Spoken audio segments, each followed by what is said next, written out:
এই মুহূর্তে নির্বাচন ভবনে আসছেন বিএনপির ভারপ্রাপ্ত চেয়ারম্যান তারেক রহমান।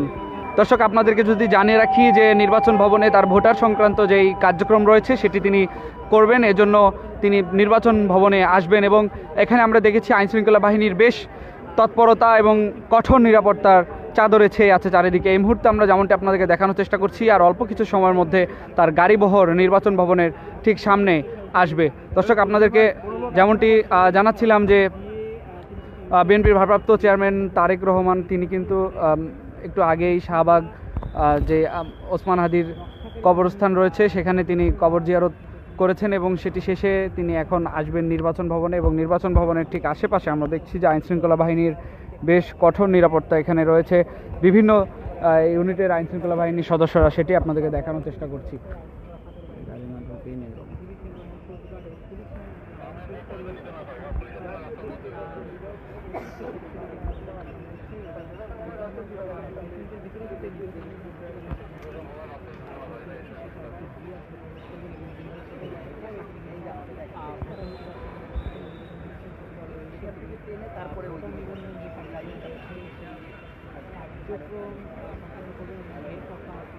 এই মুহূর্তে যেমনটি দেখছেন যে আইনশৃঙ্খলা বাহিনীর বেশ তৎপরতা, তারা আশেপাশের যারা নেতাকর্মী রয়েছে তাদেরকে সরিয়ে দিচ্ছেন রাস্তা থেকে।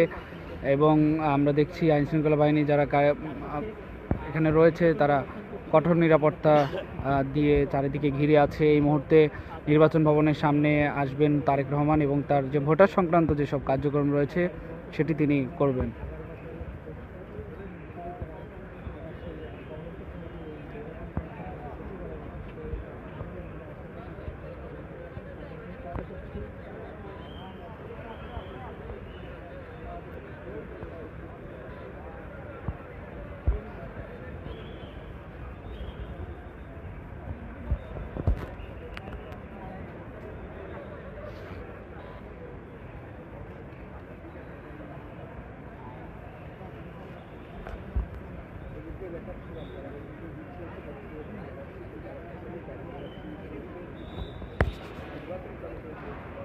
এই মুহূর্তে যেমনটি দেখছেন যে আইনশৃঙ্খলা বাহিনীর যে গাড়িবহর রয়েছে প্রায় চলে এসেছে নির্বাচন ভবনের ঠিক একটু সামনে, এবং একটু অল্প সময়ের মধ্যেই তারেক রহমান তিনি নির্বাচন ভবনে আসবেন।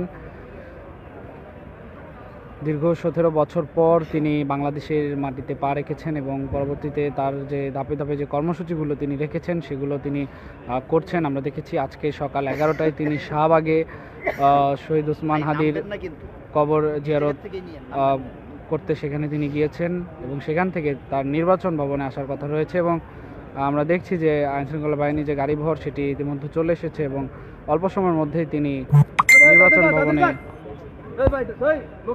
আসবেন।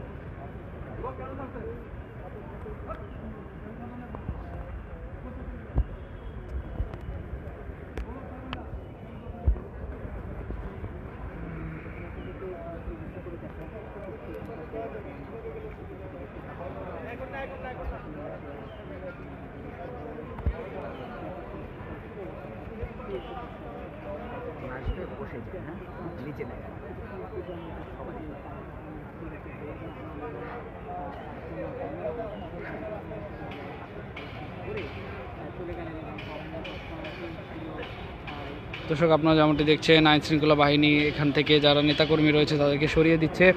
এই মুহূর্তে নির্বাচন ভবনের দিকে তারেক রহমানের গাড়িবহর সেটি আসা শুরু করেছে, আপনাদেরকে দেখানোর চেষ্টা করছি। দর্শক, এই মুহূর্তে যেমনটি দেখছেন বিএনপির ভারপ্রাপ্ত চেয়ারম্যান তারেক রহমানের যে গাড়িবহর সেটি চলে এসেছে এবং আইনশৃঙ্খলা বাহিনী বেশ তৎপরতা আমরা লক্ষ্য করছি এবং চারিদিকে কিন্তু নিরাপত্তা চাদরে ছেয়ে আছে। একটু আগে কিন্তু নেতাকর্মীদের এখান থেকে সরিয়ে দেওয়া হয়েছে। এই মুহূর্তে তারেক রহমানের যে গাড়িবহর সেটি কিন্তু আমরা লক্ষ্য করছি নির্বাচন ভবনের দিকে এগিয়ে আসছে এবং ঠিক এই গাড়িতেই রয়েছেন বিএনপির ভারপ্রাপ্ত চেয়ারম্যান তারেক রহমান। তিনি নির্বাচন ভবনে তার যেই ভোটার সংক্রান্ত যে কার্যক্রম রয়েছে সেটি তিনি করবেন। দর্শক, এই যে সামনে যে গাড়িটি রয়েছে এই গাড়িটিতেই রয়েছেন বিএনপির ভারপ্রাপ্ত চেয়ারম্যান তারেক রহমান। আমরা দেখেছি একটু আগে তিনি নির্বাচন ভবনের এসে পৌঁছেছেন। এই মুহূর্তে আপনাদেরকে দেখানোর চেষ্টা করছি সরাসরি এবং তিনি সবার উদ্দেশ্যে নাড়তে নাড়তে এই মুহূর্তে কিন্তু তিনি চলে গেলেন। তার গাড়ি বহর আমরা লক্ষ্য করেছি এবং আশেপাশে অসংখ্য নিরাপত্তা আমরা এখানে লক্ষ্য করছি, যেন কোনো ধরনের কোনো সমস্যা বা বিশৃঙ্খলা না ঘটে সেটিকে কেন্দ্র করে আমরা কিন্তু লক্ষ্য করছি। এই মুহূর্তে আপনাদেরকে দেখানোর চেষ্টা করছি। একটু আগেই তারেক রহমানের যে গাড়িবহর সেটি কিন্তু নির্বাচন ভবনের ভেতরে প্রবেশ করেছে।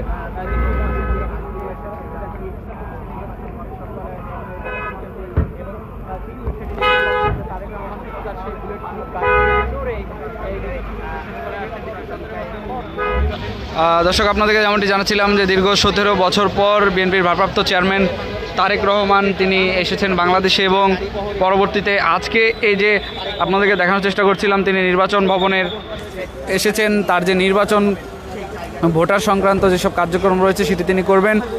এখানে আইনশৃঙ্খলা বাহিনীর কড়া নিরাপত্তার চাদরে চারিদিকে ছেয়ে আছে। আমরা দেখছি আইনশৃঙ্খলা বাহিনীর বিভিন্ন ইউনিট কাজ করছে এখানে, র্যাব সেনা সদস্য থেকে শুরু করে সিএসএফ বিভিন্ন পর্যায়ের আইনশৃঙ্খলা বাহিনী আমরা এখানে লক্ষ্য করেছি। দর্শক, এই ছিল এখনকার সর্বশেষ আপডেট। পরবর্তী আপডেট পেতে অবশ্যই দৈনিক ইত্তেফাকের সঙ্গেই থাকবেন। সবাইকে ধন্যবাদ জানিয়ে শেষ করছি।